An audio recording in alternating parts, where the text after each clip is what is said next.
Right now, probably some part of your brain is having a thought. Another part in your body is maybe feeling something. And another part of your brain is already planning what you're gonna eat later today. Quick little question. Which of those parts is really you? Honestly, most people never ask that question. A psychiatrist named Roberto Assagioli, he did some research about this. And it completely changed how we understand the human mind. Today I'm going to teach you a little bit about what these processes can look like and how they can help you in your life right now. I will go over two different techniques that helps me a lot in my personal life and that I actually still use to this day. Imagine your mind is like a well-built house with different floors. We have the basement. This is where you keep your stuff you don't really look at. It can be old, hurt feelings, habits you don't really understand, and reactions that would come out of nowhere. Assagioli called this the lower unconscious. Then from the basement we go to the ground floor. This is where you actually live from day to day. This includes recent memories, your skills, your normal thoughts, and your feelings. It's kind of the stuff you can access whenever you want. This is what Assagioli called the middle unconscious. And then from the ground floor we go to the attic. And this is the surprising one. Assagioli claimed that there is a floor above you. A floor above your normal way of functioning. Your normal way of thinking, feeling, behaving. It's kind of the place where your best ideas, your spiritual insights, your sense of there is something bigger than me, and your moments of, wow, I get it now. This is kind of the deeper creativity we tune into. He called this the higher unconscious or the superconscious. Ever had a random thought or a random insight that felt like you found the idea and it felt much better than all the other things you were thinking about? That is a signal from the attic. Now, here is the important part. Somewhere in that house, there is someone walking from room to room. And that person is not the rooms, that person is exactly you. Assagioli called it the I. And here's the trick that most people fall for. People identify themselves with the room they are in. They think they are whichever room they are standing in right now. For example, you're standing in the basement and you have an angry feeling. Now you will identify yourself probably with, I'm an angry person. That's just how I am. Maybe you have an anxious thought on the ground floor. Well, I'm an anxious person.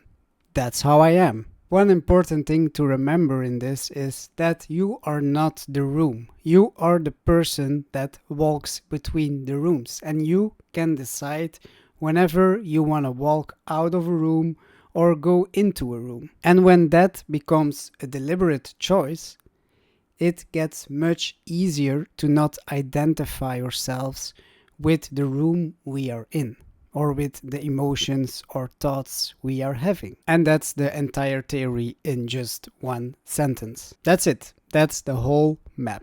Now let's use it. So the idea is, if you are not your feelings or your thoughts, you can practice proving it to yourself on purpose and in under a minute.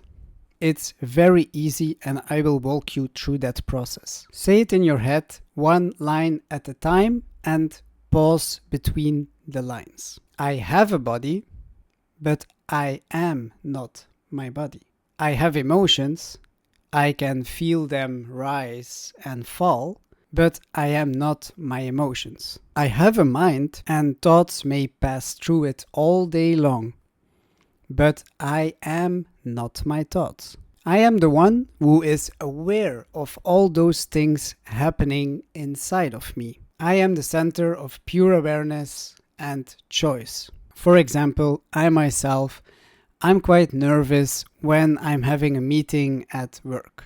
My untrained brain would say, I am just a nervous person. I'm bad at this, I'm bad at meetings. But that's the room where I am standing in that is talking.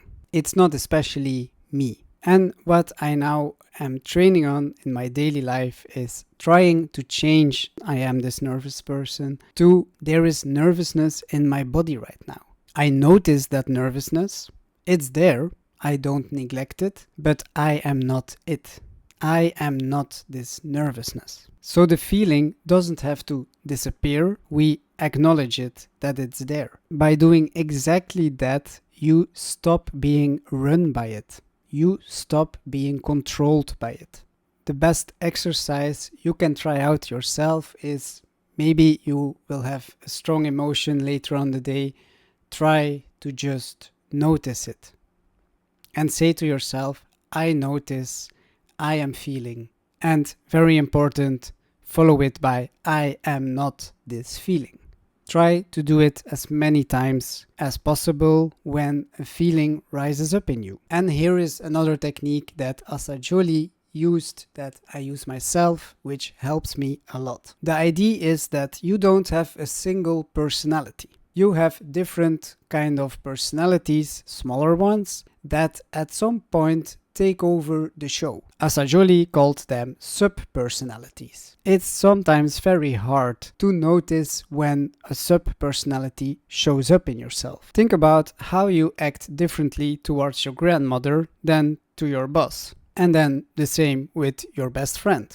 You will act in a different way. It's not especially you being fake. It's basically different sub-personalities that show up in that moment. A couple of common ones that almost everyone has is the inner critic, the people pleaser, the achiever, or the scared kid. So let's use the inner critic as an example, because this is one that is very apparent in my life. Sometimes I mess up at work and I immediately hear the thought rising up. You're just bad at this. You should quit your job. You should maybe do something else. As you can see, it quickly becomes a very toxic stream of thoughts. Start noticing the stream of thoughts. That's the first step.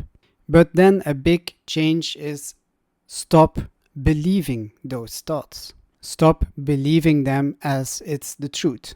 And believe me, that's quite the most difficult part about all of this, because all our life we've been in that room where those thoughts show up. And what really helped me is to give that voice a face, give it a character, give it something you can talk to. It sounds a bit crazy, I know. It really helps to give it features. What does your inner critic look like? For a lot of people, me myself included, it looks like a harsh parent or an old teacher. Try to picture it and give it a face.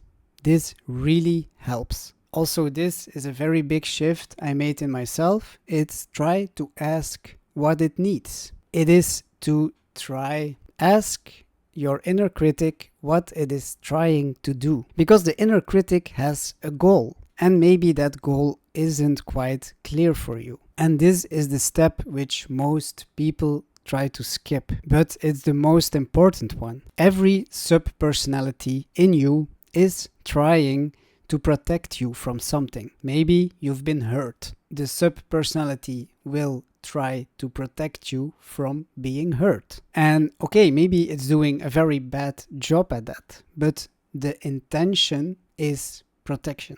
So in that way, it feels way less daunting than we would think. And then ask it this question. What would happen? What's the worst thing that could happen when you stopped criticizing me? Usually the honest answer is something like, if I'll stop doing that, you get lazy, you get even worse at your job, and you will get fired. So in that way, your inner critic isn't your enemy. It's kind of a bad bodyguard. Then the next step, what you can do is put you back into charge. Put the I back into control.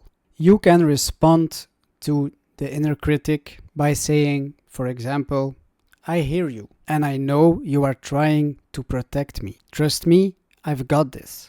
You don't need to worry. You can stand down for now and I will take back control. You're not really fighting the voice. You're just a little bit crazy and arguing with it. You're managing it. Like a director on a set. It's like an actor who is overreacting to something. And this whole technique makes the difference between suppressing your emotions, your subpersonality that rises up in you, which, trust me, it almost always backfires, and integrating it in yourself. And I'm going still through a lot of processes. It's an ongoing process. It's not something you do once and forget about. This is a constant practice. And for me, this really works. It shows up in my relationships. At work, I deal with stuff a lot easier. You're not trying to kill your subpersonalities. You're just trying to let them stop driving your car. I hope this video was kind of a value to you. And if you want to learn more about certain techniques, I have a whole channel dedicated to self-growth, improvement, all through the lens of ADHD. Thank you for watching this video and I'll see you in the next.